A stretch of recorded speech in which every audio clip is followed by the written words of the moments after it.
Happy Saturday, everyone. Buckle up because today was one for the history books. The Supreme Court struck down President Trump's tariffs as illegal, and the fallout has been absolute chaos.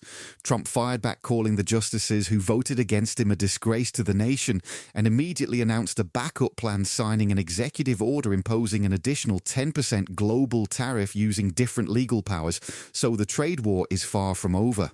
Illinois Governor Pritzker wasted no time sending Trump an invoice demanding $8.6 billion in refunds. Traders on Kalshi are pricing a 70% chance of a court ordering tariff refunds before 2027, and there's a 40% chance the Supreme Court forces a refund of $175 billion in tariff revenue, which Trump says will be fought in court for the next 5 years.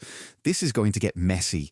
Meanwhile, the precious metals market is screaming. Gold reclaimed $5,100 an ounce, silver surged to $84.50, and Bank of Montreal expects gold to climb near $6,500 by the end of 2026. So the safe haven trade is alive and well in this environment of uncertainty. Now, shifting to Bitcoin, where the fundamentals keep strengthening quietly in the background, hash rate has increased over 28% from its recent bottom, which tells you miners are investing heavily and the network is more secure than ever. Billionaire Tim Draper said Bitcoin is the greatest thing that's happened to humanity, calling it as big a deal as going from shells to gold. Trump's next Fed chair pick, Kevin Warsh, said he wishes he had understood how transformative Bitcoin would be and sees it as an important asset for policymakers. And White House Executive Director Patrick Witt said the meeting on Bitcoin and crypto market structure legislation was a big step forward and they expect to meet their deadline.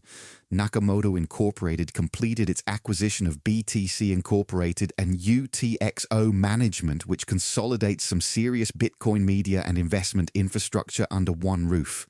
CZ dropped a sharp one-liner saying software eats the world and AI eats software, and 94% of Vietnamese financial institutions plan to increase AI investments over the next 12 months, so the global AI build-out continues at full speed.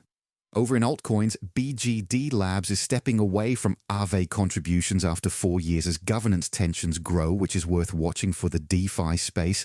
And Humanity Protocol's H token is positioning to power identity infrastructure for humans, institutions, and AI in what they're calling a $1 trillion trust market. That's your Saturday recap. Enjoy the rest of your weekend. And if you got value from this, make sure to follow. I'll see you in the next one.